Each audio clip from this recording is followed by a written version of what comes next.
Hello there. Hi, everybody. Hope everybody's having a wonderful day today. Last week of the boot camp. Yes. Oh, it's so great to see everybody. Happy Valentine's Day. Thank you, Jolene. It's so good to see everybody. Hola desde Argentina. Hello, hello. Oh, it's so good to see everyone. Yeah, hope everybody's having a wonderful start to their week. Welcome to the last week of the boot camp. How incredible a journey this has been, huh? We've been at this for 5 weeks now. We've been learning lots of JavaScript concepts, learning doing lots of JavaScript projects. And this week we're going to have 2 more sessions of learning JavaScript. And then on Wednesday, we're going to do the final project. And if you've done all of them, then you qualify for that FreeCodeCamp JavaScript certification. So how's that, huh? And this is all you, folks. Like, you've done this, you've learned the stuff, you've done the projects, and this is all on you. You've done a wonderful job. So I just want to take, if I may, like, I know it's a bit early in the week to say it, but I want to say congratulations and pat to all of you for doing that, for getting this far. And be sure to stay hydrated as we learn.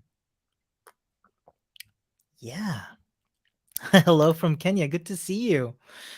Yeah. All right. So let's hop right in. Today, we're going to be doing the functional programming section.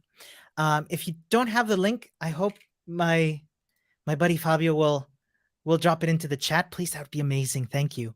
To where we're starting at today, just to give us some context as to where we are. We are doing let me just move my windows around real quick so that I can see all of the nice things that y'all are saying. Yeah, cool. So last week we did basic algorithm scripting, should be done. That would have been homework. Object-oriented programming, same thing, should be done. And on Wednesday, we did the telephone number validator. So today we're going to hop right into functional programming. And as always, my job here is to go through it with you, answer any questions that y'all might have. I'll answer some, but I'll do a more dedicated Q&A at the end. And my job here is to unlock any blockers and hopefully get you all going and ready to do the rest of the exercises. So let's dive right in. And you might have heard of functional programming, and this is the concept that we're going to be doing today. And what it is, as it says here, it's breaking problems down into smaller, very, very specific functions that just take something in and return something out, and avoiding mutation as much as possible. These are 2 concepts that we're going to be confronted with a lot. Confronted in a good way, of course. So let's dive right in. Enough of my preamble. Let's learn about functional programming. So, as it says here, functional programming is a style of programming where solutions are simple, isolated functions without any side effects outside of the function scope. So the idea of a functional function is to avoid any kind of mutations from outside. Global variables, that sort of thing, are going to be things that we're going to see and say like, no, that's probably not a functional function. So we want to really break things down into their most rudimentary aspects as possible. So as you can see here, functions are isolated. They are pure. They take the inputting in something will always give you out the same thing that you expect, and limited side effects. Basically everything I already said. So let's dive right into our exercise and try and understand what we're trying to do here with functional programming. So before we take a look at what we're supposed to do, let's take a look at what we have. So we've got a function here that returns a string representing a cup of green tea. So we've got a const called prepare tea, which is an arrow function that just returns, remember, it's a single line arrow function, so it returns the string green tea. And you know what? I'm just going to try it out. Console log prepare tea. Whoa, it's been a while since I've been typing. Yeah. So check it out. I've console logged the output of the prepare tea function, and that just prints out the string green tea. So that's what this function does. So far, so good.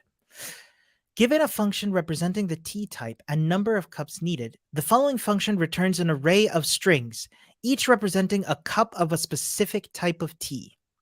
So far, so good. So we've got another function it's called get t.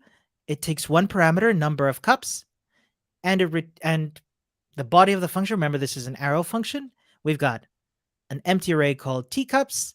We loop through, we start at 1, and cups has to be less than the number of cups, and cups goes up by 1 for each iteration.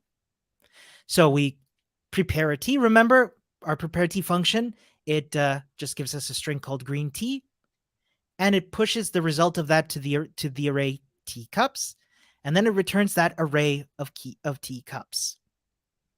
And we've got a const here called t for team FCC equals null. So the members of the FreeCodeCamp happen to love t. In the code editor, the prepare t and get t functions, which we've already taken a look at, are already defined for you. Call the get t function to get 40 cups of t for the team and store them in the t for team FCC variable. Before we do that, I want to mess around with this get t function. And Rashidat is saying you're already having green tea right now. It's meant to be. So let's console log and try out this function. Get t. Now, what's a good number? Let's say we got about 77 folks watching right now. Let's put 77 cups of tea. And I forgot to put .log. So what do we expect to see? Let's have a look. We've got an array with 77 iterations of the string green tea, so that everybody gets a cup of green tea. Oh, I didn't count myself. How silly. Oh, well. Anyway, so we want to call the get t function to get 40 cups of... Elioskas says 77 plus 12 on Twitch. It's actually 77 in total. I think it aggregates both of them here. So don't worry, I haven't forgotten you. You get some tea too. So call the get t function to get 40 cups of tea for the team and store them in the t for team FCC. Let's do that. So we will get t, pass in the parameter 40 cups, console log t for team f. So yeah, I'm just going to go ahead and assume those are 40 cups, but there we go. So we've called it up and we've console logged it. Let's just run our tests. Now you might be wondering, hey, we did it. Pat. So we're just getting familiar. We've got those two functions, right? Now we're going to move on and do some more functional stuff with them. So on to the next exercise. So let's have a look at the code real quick. It looks pretty similar. We've got prepare green tea, new function name. We got prepare green tea, which gives you green tea. And we got prepare black tea, which returns black tea. So now get t will take 2 parameters. One is prepare t and the other one is num of cups. So we've got a new parameter here called prepare t. So given a function representing the t type and the number of cups needed, the following function returns an array of strings, each representing a cup of a specific type of tea. So what's changed here is we're not actually calling either of the prepare t functions. We're instead passing in a function as a parameter. Now, here comes a couple of terminologies we need to get a little bit familiar with. First off, this function here, get t, it takes a function as a parameter.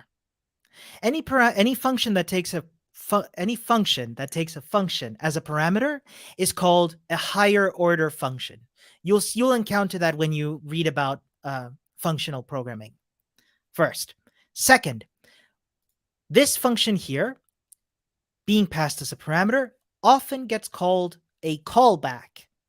This is a function that gets called back. Say, okay, whatever you do, just call this function later on inside this function itself. It's a little Inception-esque, but in essence, and we've worked with callbacks before. We were using those back in the Promise days during ES6. We were working with callbacks. We had a callback for resolve and reject.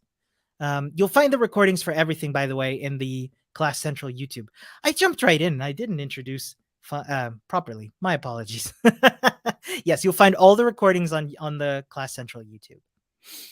So, And here's another one. When functions are passed into or returned from another function, then those functions which are passed in or returned can be called a lambda. Sunflower's asking, it's not called a callback. This here is called a callback, yes. So this function prepare t, which is the parameter, is a callback, yes. The get t is a higher order function.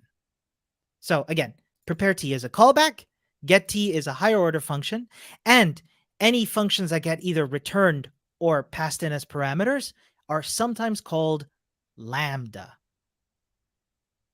So don't these are terms you're going to encounter again and again, and when you'll encounter them, you'll think, oh yeah, that was something to do about functional programming. Again, high order handles functions as parameters. Functions and parameters are often called callbacks, and lambdas are used to refer to functions which are passed or returned. Someone's asking what's a callback? A callback is a function that gets passed in as a parameter. This prepare t here, and check it out. In line 16, we're calling that callback using our smooth brackets. So this is a callback, and here we're invoking that callback, calling that callback. Yeah? And you'll see what I mean in just a second, because what we're going to do next is we're going to prepare 27 cups of green tea and 13 cups of black tea and store them in T for green team FCC and T for black team FCC variables, respectively. Note that the getT function has been modified, so it now takes a function as the first argument. So, Elioskas is asking, can you give parameters to callback functions? Yes, if you define them to take parameters. I know for a fact that some of these later on explore that, so we will do just that. So let's keep that question. Also, remember, we're going to have a Q&A at the end. So if I don't get to your question, don't worry. I also want to cover as much of the material as I can. So let's see. Remember, we've got those two functions that we defined here, prepare green tea and prepare black tea. And these are the ones we're going to use to be as a callback for prepare tea. And don't worry, we're going to play around with this and make sure we get it. Let me first define my own smaller function, just for fun, that handles that. So function, let's call this callback, takes as a parameter a callback. Now, this isn't going to be the most sophisticated example of a higher order function, but you'll see what I mean in just a sec. So all it does is console. Oh, do you know what? I'm going to call this function differently. Let's say log t. Yeah. Log callback. So let's take a look at what this function does. We've got a function called log t. It's a higher order function because it takes a callback as a parameter. And all we're going to do is console log whatever the return of callback is. Now, what I can do is call log t and pass to it as a parameter the callback. And the callback in this case, let's try either of them. Let me try prepare green tea. Prepare green tea. Now check it out. This is now printing out green tea. The reason you see null here, by the way, is because there's a console log here at the end, which we'll ignore for now. So ignore this two nulls for the time being. So let's see what's happening here. So I'm calling the function log t with, as a callback, the function prepare green tea. So that's now stored in this parameter callback, and I'm console logging whatever that callback function invocation does. So this can be any function, which it is. Here I'm using prepare green tea. And if we go back to prepare green tea, you'll remember that all it does is return the string green tea. Now let's try the same for prepare black tea. Prepare black tea. Now, same thing.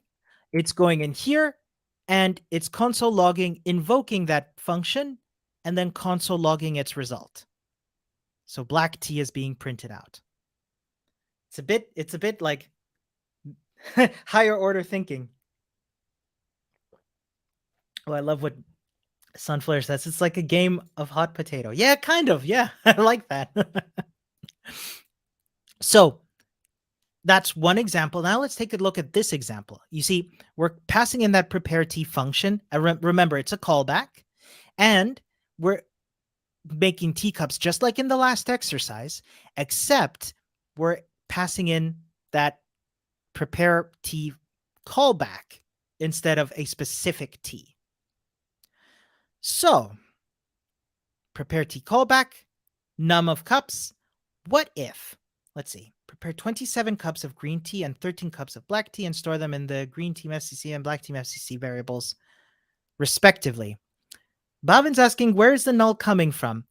Well, you see here we've defined green team FCC to be null and T for black team FCC to be null.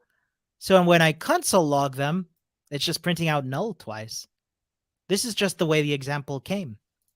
We're going to fix that now because we want T for green team FCC to be the result of, is it called get T? Yes, get T. Now, we first want the callback. So if you want to get green team, I think it's called prepare green T. And so that's the callback. Then we want the second one, which is the number of cups. We want 27 cups of green tea. 27. Now check it out. Now T for green team FCC is made up of 27 cups of green tea, followed by one null, because we still need to define the value for the black tea. So we'll do the same thing, get tea. Now the callback, we're going to use prepare black tea. And the number of black teacups is 13. Yeah.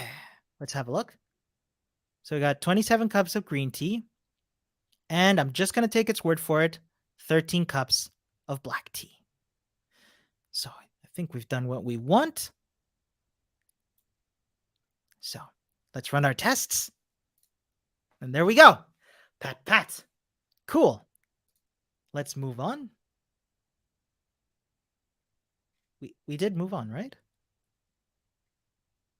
Did I hit the wrong thing? Submit and go to the next challenge. Huh. I'm just gonna... Oh, there we go. Hello. Yes. Again, I'm doing this in collaboration with Class Central, and FreeCodeCamp is a separate organization doing this for free, for open source for folks. So they're of course, if you've got the money, if you want to donate to them, please feel free to do so. But don't feel pressured. Like I'm doing it myself on a separate account, and of course they're very happy if you can. So let's continue and understand the hazards of using imperative code. So remember what I was talking about before, right? Functional programming involves having as few side effects as possible. So what does that mean? It means that if we're trying to affect stuff in the global state, in the global scope, that probably is not something that we want to do with functional programs. Remember, putting in the same input. Let's say we've got a function, we put in an apple to it. We should always get, if we expect to get a banana out, then we should always expect to get a banana out. The problem is if a function is affecting the global scope, say halfway through our function, it changes the apple to be a pear, then putting in the apple is not going to give us that banana. And it's a poor example, but I hope you know what I mean. Got a question from Christy. Do I need to complete everything by this week, or do we have some extra time at the end? So this is a self-paced boot camp. I'm here to guide you through, like, I'm going to be here for 6 weeks. This is the last week. I've been here for 5 weeks to help set a pace. But if you need more time, if you go faster, totally fine. We've got forums. We've got Discord. My buddy Fabio wouldn't mind please putting that up. Where you can ask questions and answer questions. So yes, absolutely take your time. This can be done at your own pace. So what have we got here? Ooh, and this is taking us into some of what we did last week in object-oriented programming. So we've got tabs is an array of titles of each site open within the window. So we've got a constructor here. So a constructor called window, which has tabs in it. The constructor takes tabs and it sets this dot tabs to be tabs. We keep a record of the array inside the object. Remember from last week, this is, let me console log new window. So I've made a new window here with tabs undefined. If I let me make a little array here. FreeCodeCamp. So check it out.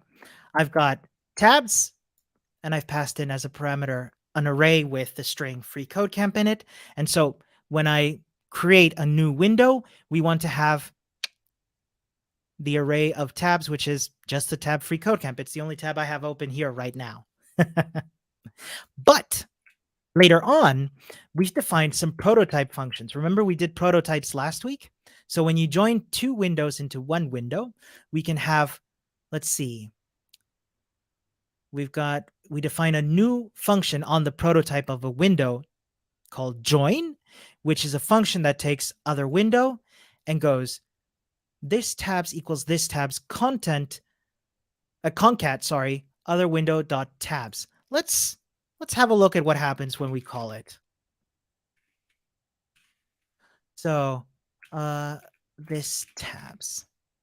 You know what I'm gonna do? I'm gonna console. Let me const my window equals new window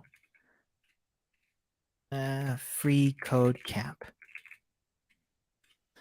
So I'm just going to scroll down real quick because there's a couple other functions and you see some stuff showing up in the console. Let me just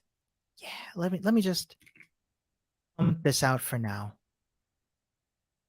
because we've got a lot to do in this This is going to be one of the longer exercises, I find. So let's ignore everything else. Go back to the top where we were. So we've got our constructor that takes in some tabs, and we've got our join function. Let's take a look at what this does. So just going to remove this console log here. So let's my window join, and I can see here it takes one parameter called other window. So let's just put in another window, YouTube.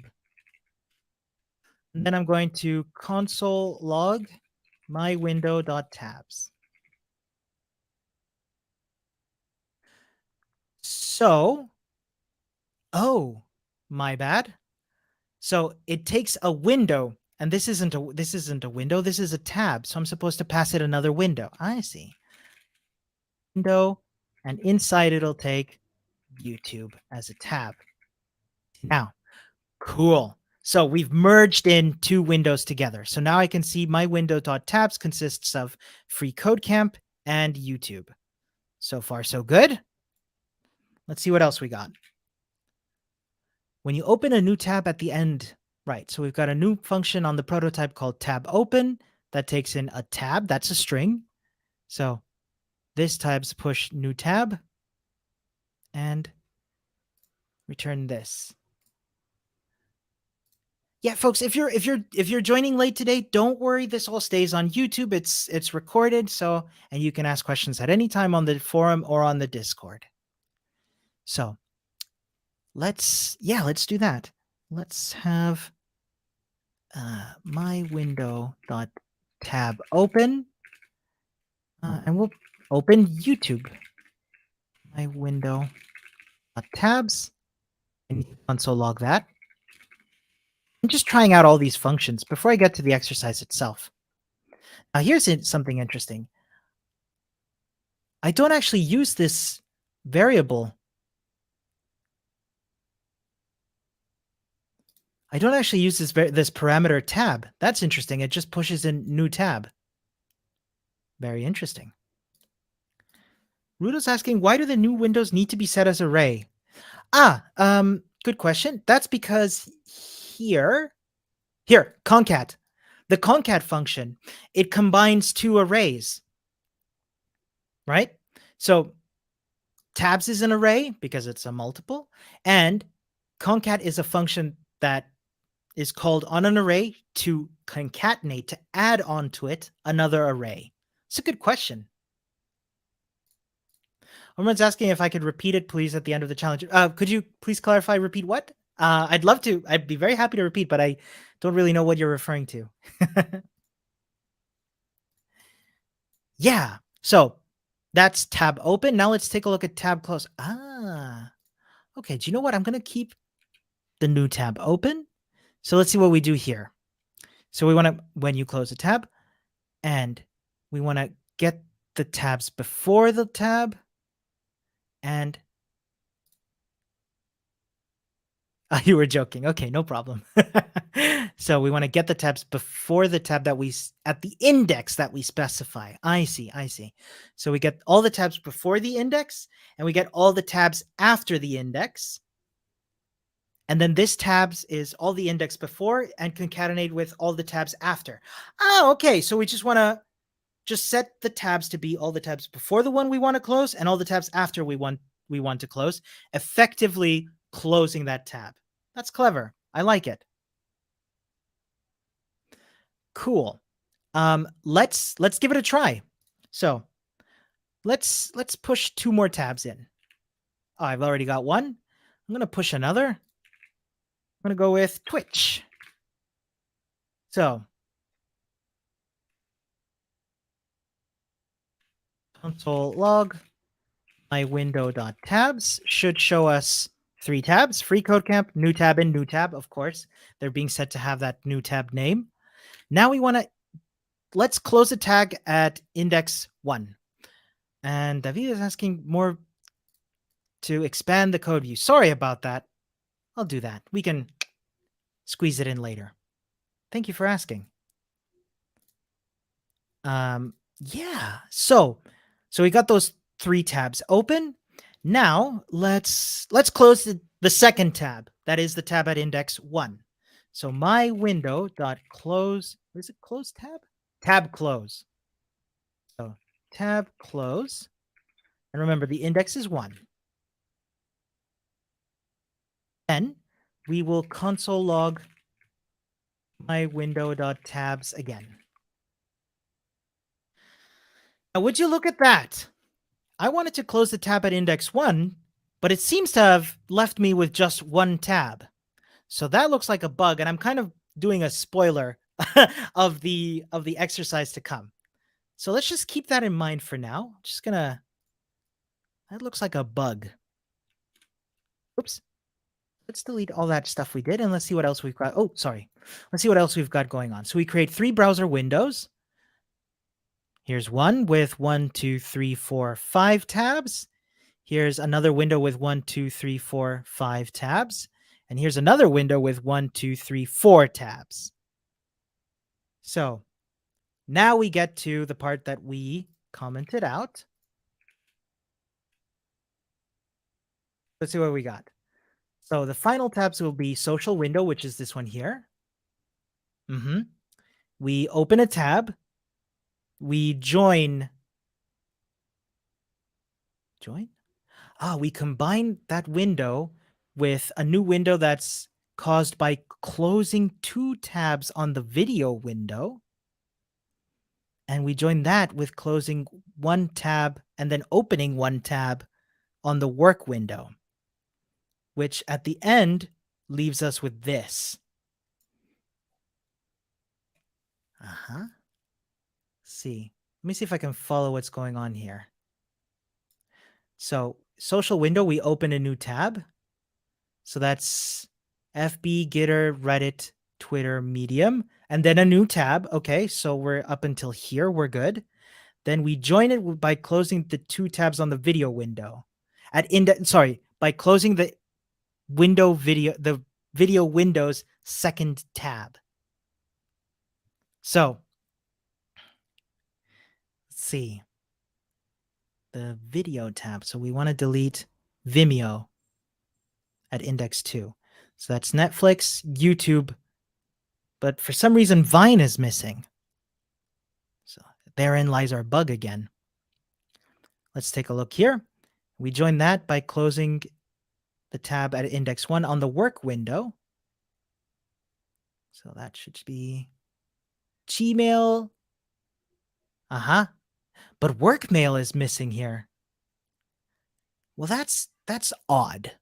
So let's have a look at our exercise now. So let's just scroll down here real quick to our exercise. So examine the code in the editor. It's using a method that has side effects in the program causing incorrect behavior. The final list of open tabs stored in final tabs.tabs, which we see here, should be, let's compare. Should be FB, Gitter, Reddit, Twitter, Medium, new tab, so far so good, Netflix, YouTube, and you see Vine is missing. Then Gmail, Workmail is missing, Docs, FreeCodeCamp, and new tab. So change window prototype tab close so that it removes the correct tab. And I think that's, remember we were trying it out, and that's where I suspect the bug is. And this has to do with having destructive code. Let's have a look. Sorry, not destructive code, code that mutates, because remember we're using splice. And remember, splice not only gives you the spliced array, but also mutates that array. You'll see what I mean in just a sec. Let's console log. Every time we call tab close, let's console log it. And we're doing it a couple times. So let's focus on this one here. So we got Netflix, YouTube, Vimeo, and Vine. So far, so good. What is, and we're deleting the one, do you know what? Let's console log this tabs and the index. We want to delete the one at index 2, which is Vimeo. Now let's console log tabs before index and tabs after index. Console log tabs before index. So here we can see Netflix, YouTube, Vimeo, Vine, and then the first splice one, which is correct, is Netflix and YouTube. But what about tabs after index? We should see Vine there. So that would be console log tabs after index. That's giving us an empty array. Now, why is that? Let's do something else. Let me also console log what happens to this .tabs after I splice it. So let me comment this out. And this .tabs. Now check it out. What it's expecting to do is to say, hey, splice everything from index +1 forward. But because we've spliced it, the tabs, and modified it, we don't really have access to that anymore. But because we've spliced it, we can then say, okay, then just start splicing from 1. Let's try that. Now take a look. Netflix, YouTube, Vimeo, Vine, and console log tabs after index leaves us with Vine. So this is, as Bernarda says, good comments, bad code. And more often than not, you will either encounter bad code written by yourself. You will most likely encounter bad code written by yourself that will make you say, oh my goodness, thank goodness that I commented the code like this. Having fixed this now, let's go back and compare these two again. FB, Gitter, Reddit, Twitter, Medium, new tab, so far so good. Netflix, YouTube, Vine, there's Vine, good. Gmail, Workmail, Docs, FreeCodeCamp, and new tab. So let's run our tests and hope for the best. There we go. Pat. That was a hard one.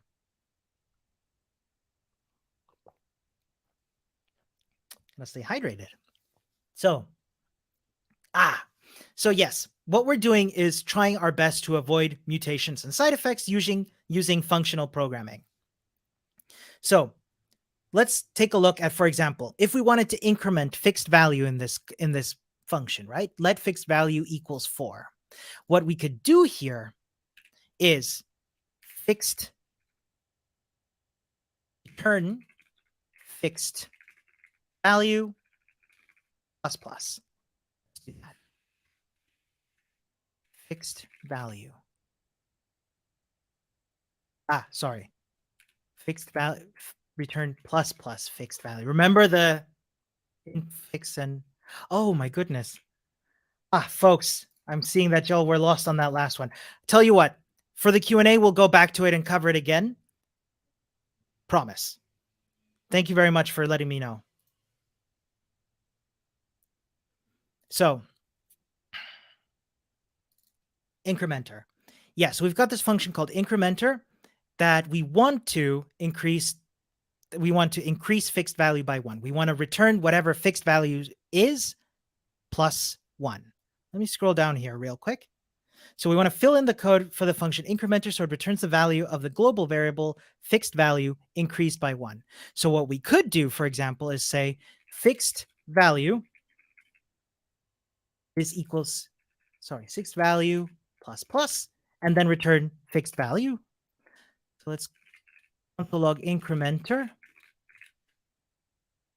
So this is one way to do it, right? Fixed value equals 4. And when we call this function incrementer, it'll increase fixed value by 1 and then return fixed value. Now, the problem is, and this is what functional programming is trying to get us to do, is to not really mess with the global scope. Just because we want to return fixed value plus 1 does not mean that we want to change the value of fixed value. I hope that makes sense. So what does that mean? What another way to do this is to, for example, and this is the same thing we were having in the last exercise with Splice, right? Splice was having a side effect on the opened tabs. By calling Splice, remember, it was changing the tabs itself, the array of tabs. So what we want to do instead is say return fixed value plus 1. This is going to give us the 5 we're looking for. So we just want to return fixed value plus 1. Now, if we call that and then console log fixed value again, then we'll have access to that number 4, which is good. And we didn't change the value of fixed value, which is, again, what we want to do with functional programming is inside the function of here, inside the scope, we don't want to mess with the global scope. So let's do that and run our tests. And there we go. Pat. So pass arguments to avoid external dependence in a function. Great. This is taking it even a step further. Let's do the same thing. Let's console log incrementer. And let's console log fixed value. Now we're going to take that a step further and say, hey, Fabio puts it very well. Leave global variables alone. And that is essentially what we want to do from the inside of a function. So from the insides, it only is concerned with what is insides of that function. Juan says in the last one, the one with the tabs, you changed splice for slice and that works. And Juan, I'd love for you to expand on why. And then, because I think that's an excellent way to do it. Yeah, cool. So back here. So we've got our function incrementer. Now, again, what this exercise is trying to tell us to do is let's update the incrementer function to clearly declare its dependencies.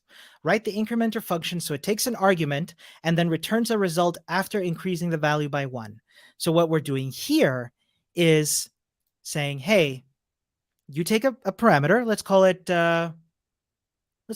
dynamic value, and we want to increase that by 1, so we'll return dynamic value plus 1. So we're getting NaN here. We're getting not a number because we didn't pass in the parameter. So now what we can do is say fixed value. Now we're passing in fixed value. We see in the second console log that fixed value does not get updated, which is good. And we can see that by calling incrementer with fixed value as a parameter, we get the proper return that we want, which is 5. Now, this might look very similar to what we did last time, but what this exercise is trying to tell us is, hey, inside here, anything you need, you'll get it as a parameter. Don't take it from the global scope. So again, anything we want to, any variables or parameters we want to use them from inside here, not from the global scope. And anything we put in should give us the same output every time. Bernardo, I'm sorry that you're not getting a lot of pats today. I promise we'll go back to that tabs one. It's pretty complex. We'll do it for the Q&A. So with that done, we've avoided the global scope, which is good. So let's run our tests and see how we do. And we did it. Pat. Phew. So. And what we're doing in this exercise is similar to what we were doing before. In this exercise, let's take a look at what we've got. We've got a global variable. We've got a book list. 1, 2, 3, 4 books. And let's see what we got. We've got a function called add that takes in a book name. And we push that to our global variable book list. And then we return that book list. Okay. Then we've got remove, which I would assume would remove the name of that book. Sorry, from the book list. Yes. So book index is equals to book list index of book name. And if the book index is bigger than or equals to 0, remember it returns negative if it's not in the list. And we splice it out. We do love our splice. We splice it out of the book index and we return that book list. Now, what we want to do in this exercise essentially is go by these principles. Don't alter a variable or object, create new variables and objects and return them if need be from a function. That's principle 1. 2, declare function parameters. So the problem is with this code that we have here is that we will be altering the global variable book list. So just like in the last exercise, and here we're going to see in our instructions here, rewrite the code so the global array book list is not changed inside either function.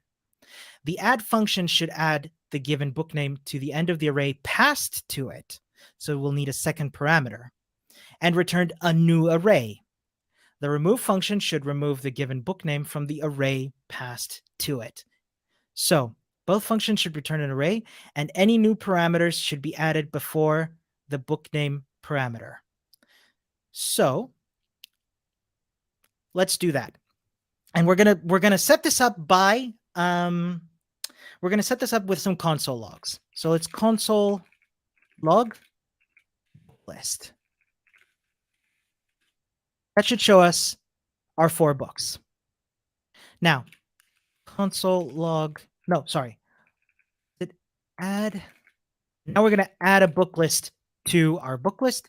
Name of a book. I need a name of a book. Why is my mind blanking? Eloquent. So far, so good. This adds Eloquent JavaScript to our book list. Console log book list. Catherine suggesting Walden. All right, let's do that.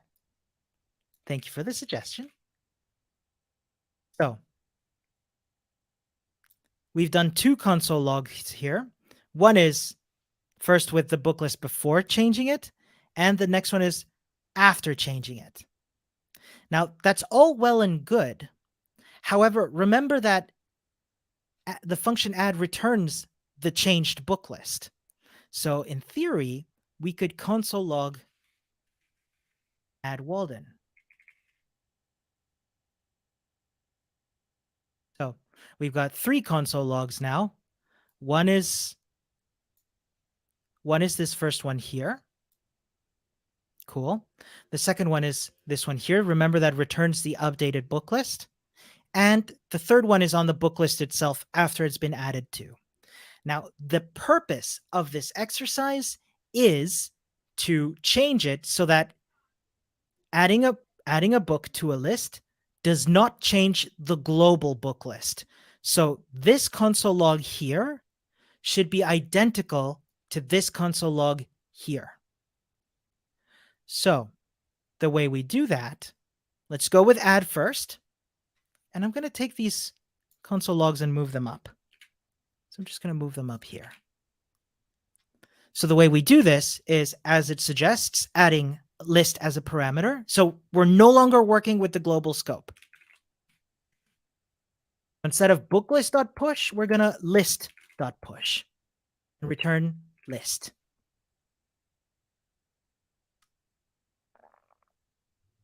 Now, I'm getting an error. List.push is not a function, which is right because I'm now treating Walden as a list, as an array. So we need to change this function call to have our book list in it. Now remember, we wanted to return a new book list with that book added in, which is what we're almost doing here, not the modified book list. So let's have a look. So let's see our 3. So the Hound of the Baskervilles, so 1, 2, 3, 4. This one returns the modified book list, which is good, the new book list. However, this book list is still getting modified. So we're not quite there. And this all comes, and we can see that here in the instructions, using something like const new r equals rvar, where rvar is an array, we'll simply create a reference to the existing variables and not a copy. And that's the hint there. We need to copy the contents of the book list into a new variable. So let's say const new list equals, and we remember how to do this from ES6. We're going to use the spread operator, ... list. Now, instead of modifying the list itself, which remember is the book list, we're going to modify the new list, which is a copy. So take another look at our console logs. First, we console log book list, which looks like this. Then we console log the return value of add book list Walden, which is here. Also good. And then we console log book list, which you see here is no longer being modified because we've made a copy and we're no longer referring to it from outside the global scope, from inside the scope of the function. So that is how we make this function functional. Let's do the same for removing. So first, we'll take in list as a parameter. Remember, we're passing to that our book list. And here we're seeing book list index of, book list splice, and return book list. So let's do the same thing as before. Const new list is equals to a copy of the list. And we'll get the new list dot index of book name. And if the book index is bigger than 0, we will splice new list splice, and we will return new list. So what we're doing here is essentially modifying a copy of our list. So let's try the same thing as before. Console log book list. We've seen that before. Then we're going to console log remove book list. Let's remove the Hound of the Baskervilles. And then let's console log list after that. So just like before, we first want to see the book list unmodified. Good. Then we console log what the book list would look like if we removed Hound of the Baskervilles. Cool.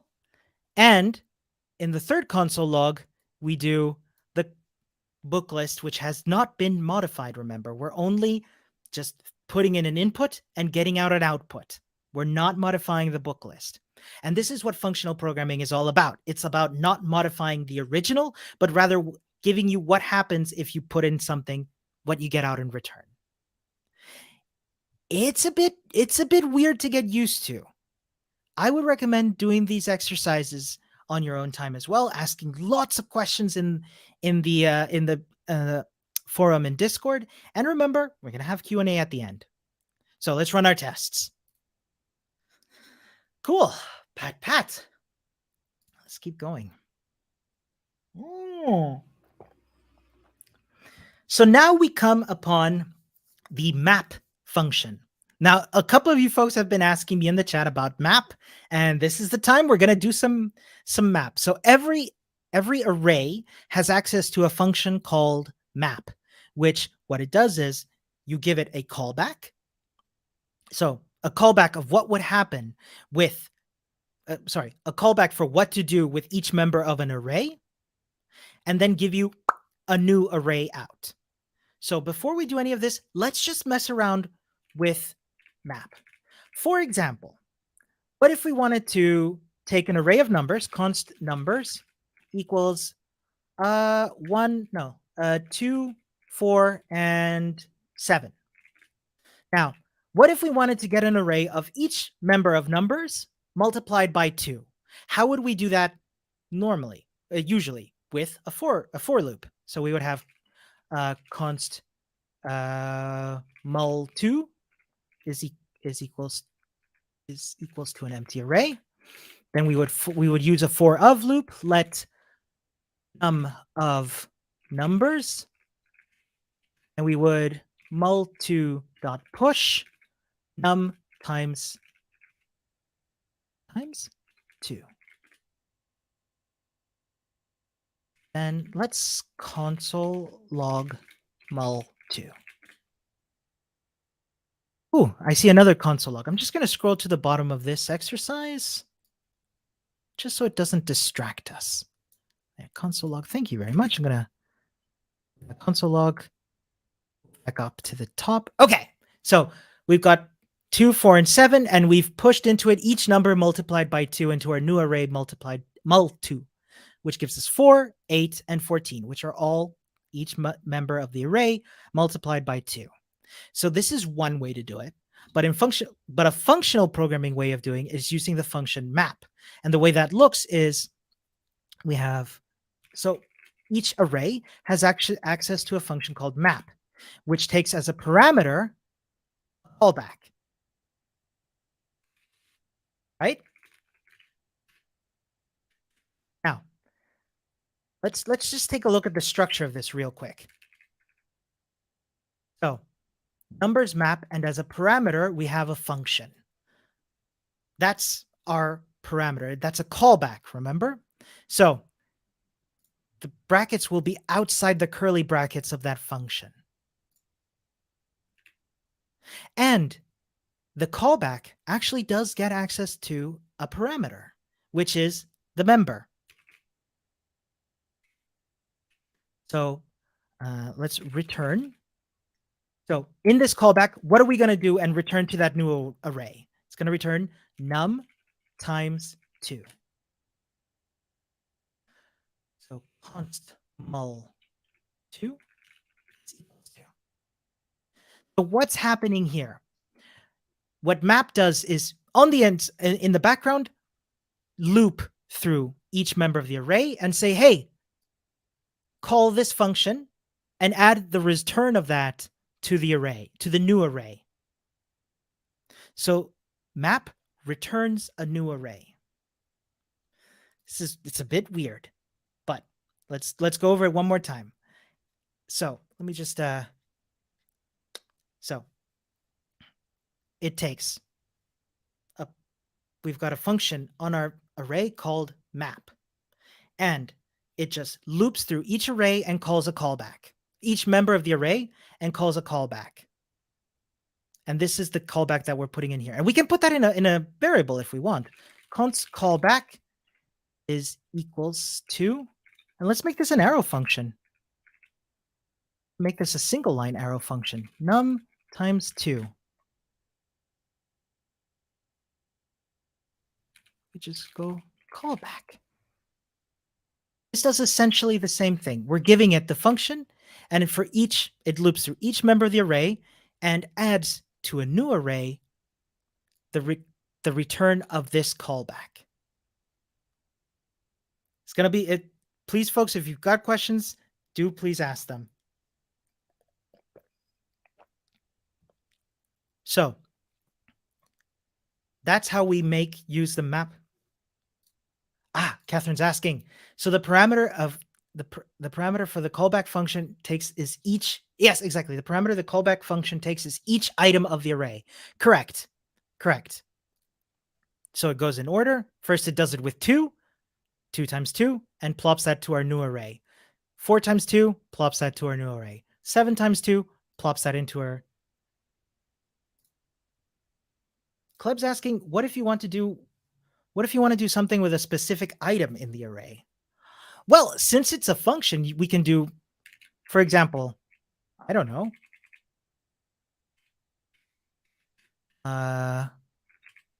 return, I don't know, if num is equals to specific thing, then you can do that. Remember, a map is to just create a new array.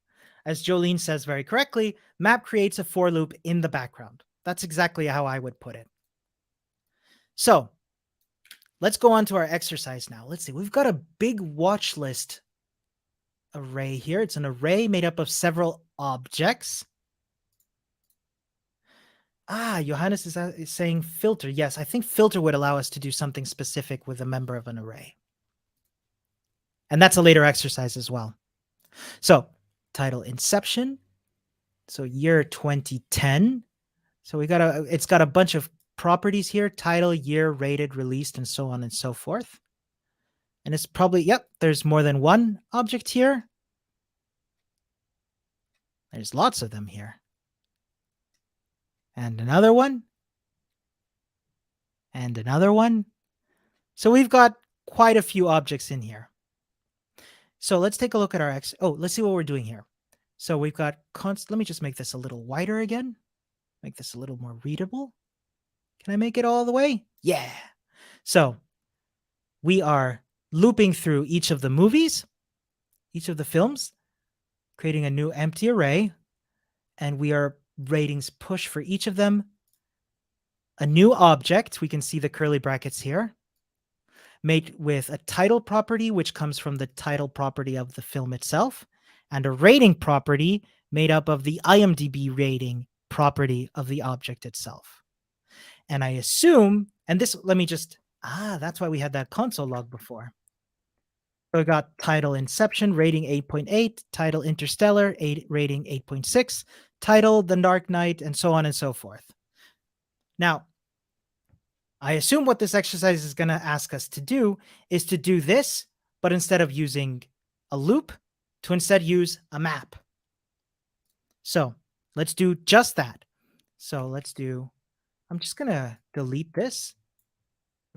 Title and rating. So let's do that. Watch list.map. Now remember, we have a callback, and we're going to do this with an arrow function this time. Of film. Remember, that's each member of the array. So we're going to iterate through each member of the array, and we're going to return a new object made up of title, film.title. It's capitalized, by the way, because that's how it is in the original object. Check it out. See, that's title with a capital T. That tripped me up the first time I did it. Yep. So, and rating will be IMDb rating. Sorry, film IMDb rating. So this gives us the same result. Title, rating, title, rating, title, rating, and so on and so forth. So we've, instead of using a map, instead of using a loop, we've created a map where we iterate through each film, and for each film, we'll return a new object into our new array, which is made up of a title and a rating. I'm just going to make this narrower again and read the exercise. Make sure that, the watchlist array holds objects with information on several movies. Use map on watchlist to assign a new array of objects to the ratings variable. Each movie in the new array should have only a title key with the name of the film and a rating key with the IMDb rating. The code in the editor currently uses a for loop to do this, so you should replace the loop functionality with your map expression. And Elioskas is asking, why is it turning it into strings? And that's a good question. Turning what into strings exactly? This you mean? The property name? This is done automatically. If you have any object like that, let me just give that a try. Oh, hold on. I'm very sorry. It's because we're using this JSON.stringify, which turns it into strings. Thank you, Alioskas. You caught me out on the question. Very good. Exactly. It's the stringify. Exactly. So let's check it out. Let's run our tests. And we're done. Pat, pat. Whew. So, folks, we are at the top of the hour. The next exercise, which you see here, is a little bit interesting because what you're going to do here is essentially create a map function by using loops. So, before we do any of that, I just want to say tomorrow, let me just come back out real quick. So, tomorrow, we'll be hopping into intermediate algorithm scripting. So, the homework will be, and this I think will be my biggest homework yet, will be to do the rest of these. Now, I know that this is a lot. So remember, this is self-paced. Remember that we are here to help each other. And if we fall behind, that's totally fine. So yeah, the hour went by quickly, didn't it? Tomorrow we'll start with algorithm scripting. And for tomorrow, please do the rest of the functional programming exercises. This should be enough to get you going. As said, I'm always here to answer questions in the chat or in the forum or the Discord. So yeah, we covered what doesn't seem like a lot, but at the same time, a lot. My goodness, it did fly by. Now, folks, don't stress about getting all of the homework done. The homework is not going to happen. So I'll tell you what, if I'm going to see if we can do an office hour session and go through the rest of the functional programming ones. Yeah, the hour just really flew by. Yeah. So any questions, folks? You know what? Before we go into questions, actually, why is JSON stringify there? Can't we log an console log an object? You totally can. Absolutely. I think it was just done in this exercise just for the sake of turning everything into strings. Yeah, I'll tell you what, folks, because I wish I'd been able to do it in better detail. Do we want to go back and take a look at the window one? I'm gonna let the chat sync up because there's a delay. I don't know if you know, folks, but like it takes a while for the chat to make it back to me. So yeah, if we want to take a look at it, please, happy to do it. If not, we can answer other questions. Where was that one anyway? My goodness, we really avoid mutations and side effects? Yes. Okay. I've got a yes. So avoid mutations and side effects using functional programming. This is not the right one. My apologies. Understand the hazards of using imperative code. So let's first cover each of these examples, each of these chunks of the code.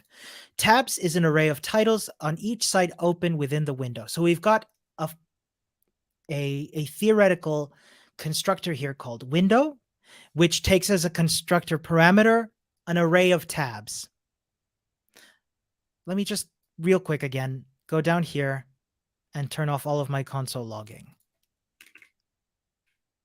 Perfect. Okay, so we've got a class, a constructor called window. Just gonna move my real life window back here. Quick side note to answer Bernardo's question.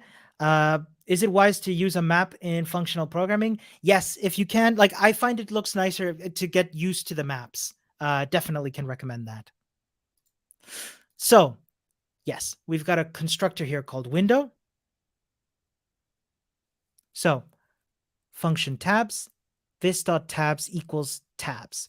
So when we create a new window, let's console log new window. Remember, it takes a parameter. So we're going to call that parameter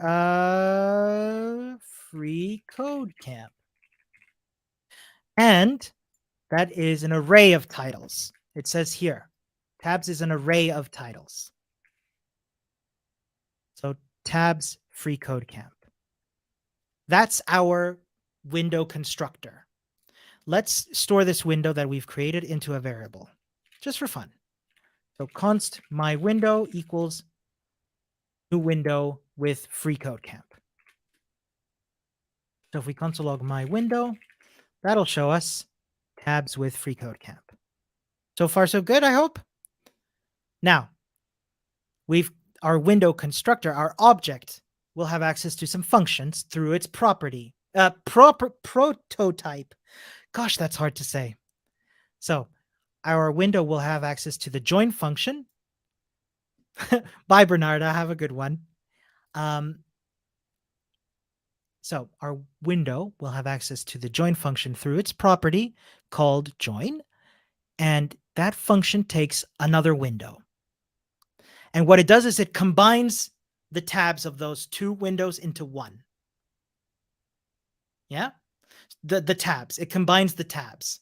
Let's give it a try. So we see this.tabs is equals to this.tabs.concat. Remember, concat is to add two arrays together. The other windows is tabs. Let's try that function out. So my window dot, oh no, we need a new window first. Const other, my other window is equals to new window. And it takes as a constructor YouTube. So console log my other window will have the property tabs set to YouTube. So far, so good. Awesome. Now let's see what happens when we call join. So my window dot join, we give it as a parameter, another window. My other window. Let's console log my window now. You'll see that it'll have combined the two arrays of windows, of tabs. Hope that's good so far. So it joins the other Windows tabs into my window. Yeah? Cool. Let's go on to the next one. Because I didn't get why is there always a new tab in the middle and the end. I think that's it's a weird quirk of this it's this prototype function here. Tab open takes as a parameter tab, but you see it's kind of not blurred out. What's the term? It's grayed out. And that's because if I hover up, no, it doesn't tell me. It's not being used. This variable tab is not being used. I could use it like this, but for some reason the exercise always calls it new tab. I'll show you what I mean. My window dot tab open, right? We call that function. Let's not pass in a parameter. Let's call console log my window, FreeCodeCamp, and new tab. Now, if I call this tab potato,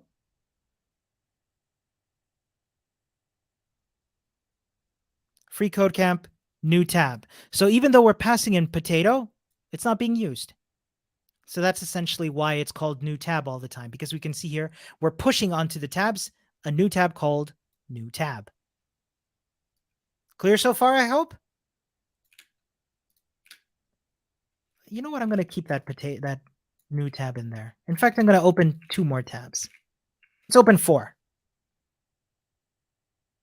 Console log my window. I have 4 tabs. FreeCodeCamp, new tab, new tab, new tab. Do you know what? Instead of doing that, I'm actually going to just initialize my window to have 4 tabs. Yeah, let's do that instead. YouTube, Twitch, and potato.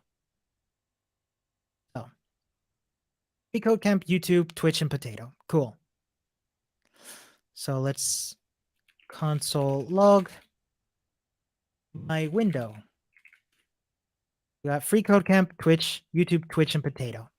So now we've got this, and this is where the bug lies. So we've got tab close, which takes in an index of a tab that we want to close. We get all of the tabs before index by calling splice on the tabs from 0 until the index.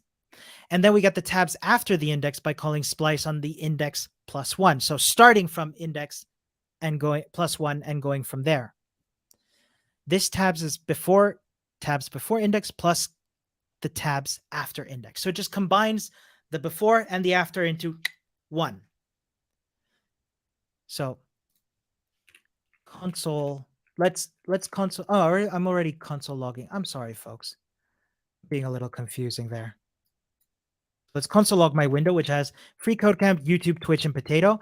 And I want to, let's close YouTube, right? So that's the tab at index 1. My window dot close, and then we pass in the index 1. Now let's, sorry, it's tab close. Tab close. Yeah. And then let's console log my window again. It should be without YouTube, but check it out. It's left with FreeCodeCamp and Potato. Twitch is missing. And therein lies the problem.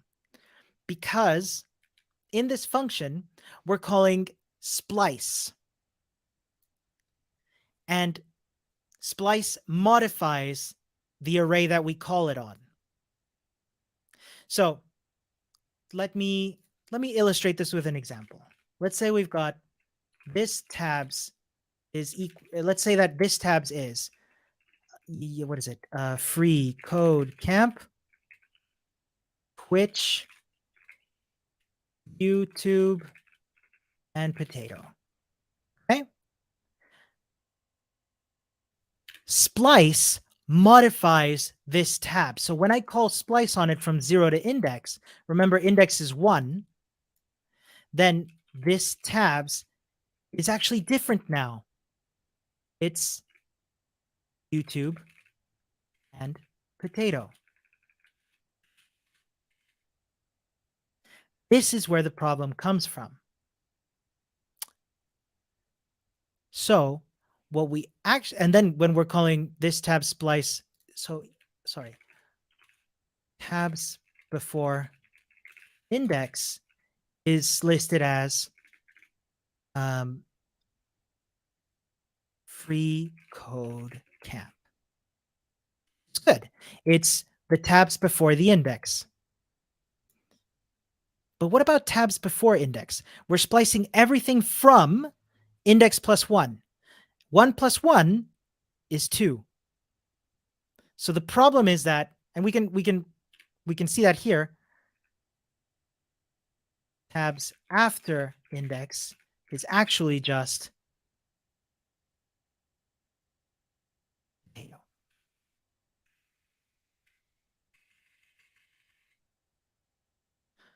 But we actually want it to be YouTube and Potato. So that's why we need to remove the 1 from here. Remove the index. I hope that makes sense. But because essentially what we're doing here is we're not expecting splice to be modify the array, but we actually do. So that's why we need to remove the index from here. Let's run our exercises again and see if it passes. And that's why it works. It's a hard example. I'll pat, but disappointingly in myself. Any other questions, folks? If you're still stuck on this one, I highly recommend trying it out. Try making your own window as I did and playing around with these function calls because they're tricky.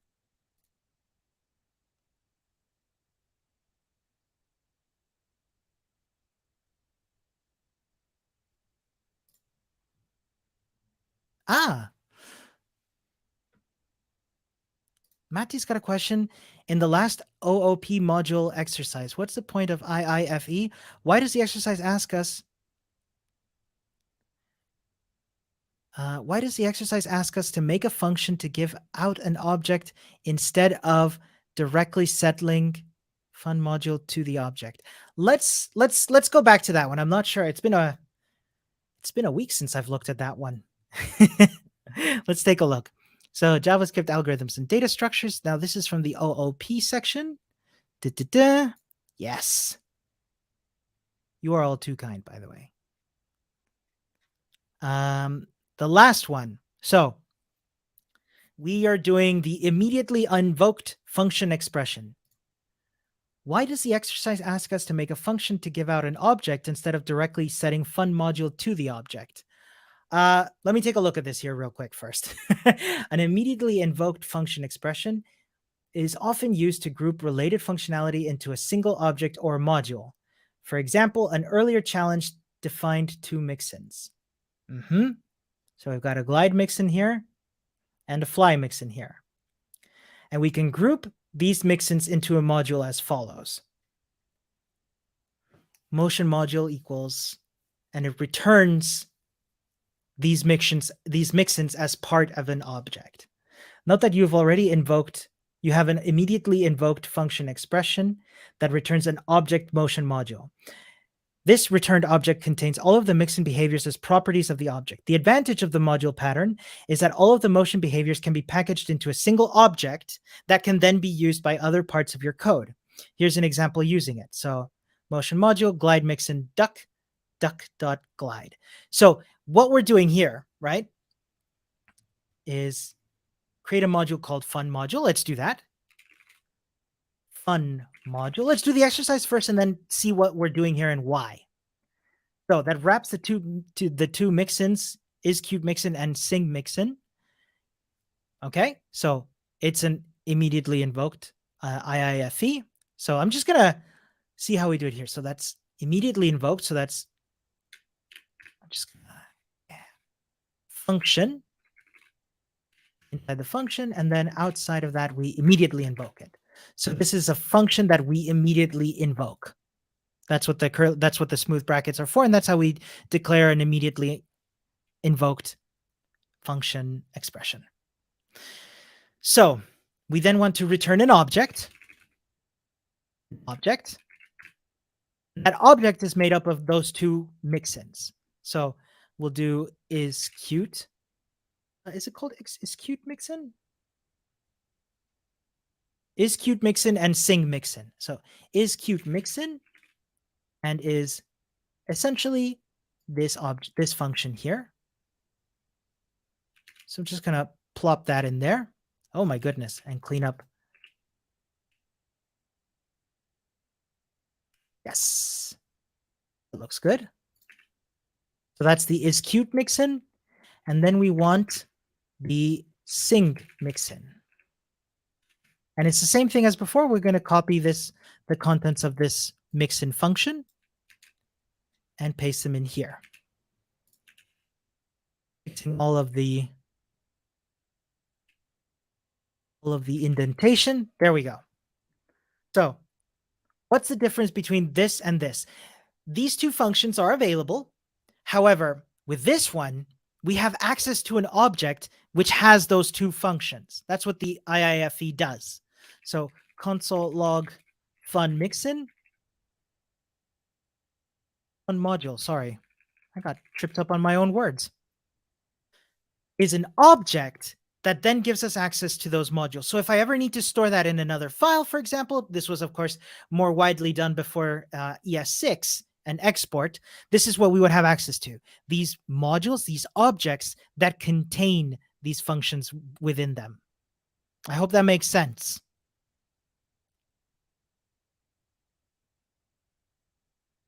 Now you're asking, why does it ask us to give out a function, an object, instead of directly setting fun module to be an object? Right. Catherine's asking, is mixin a predefined JS term? You mean like using the term mixin like that? I don't think so. No, I think you can use mixin as a variable name. Mixin is contextually in JavaScript these things that we apply here as new functions for objects. Right. Okay, I understand what you're asking. You're asking, why can't we just have fun module be this? right? Because it's the same thing. Do you know what? I'm not actually sure why. I did look it up because I was hoping we'd make it there last week. Let me look it up real quick. IIFE. I remember looking into this. Why?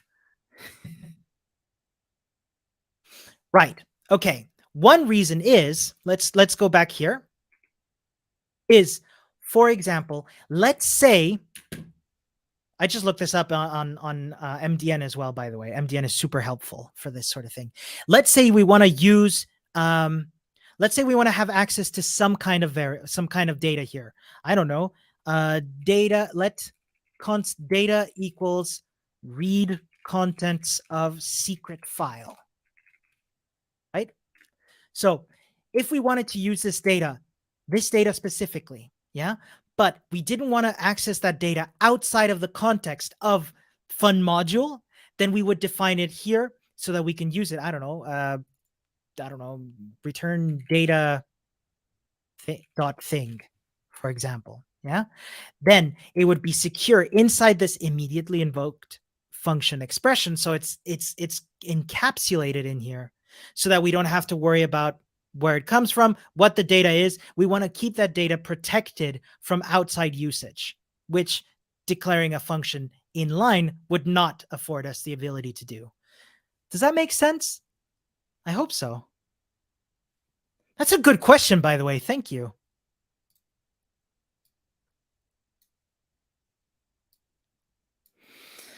Any other questions? If not, that's totally fine. We can come back tomorrow. We'll come back tomorrow, same time. As said, homework is, where is my window here?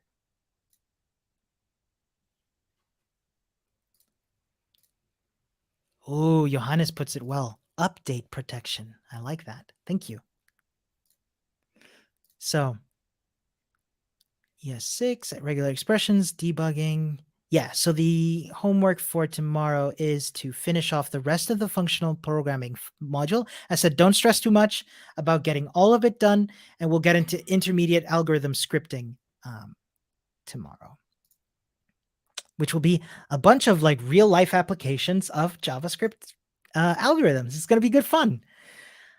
All right. Well, if there's no more questions, then I'll say thank you all so much for coming in today. Thank you all for bearing with me through this tricky new concepts that we're looking at. As said, I would love to do an office hours where we cover the rest of the functional programming exercises. So if you're completely lost, don't worry. We will ask questions on the Discord.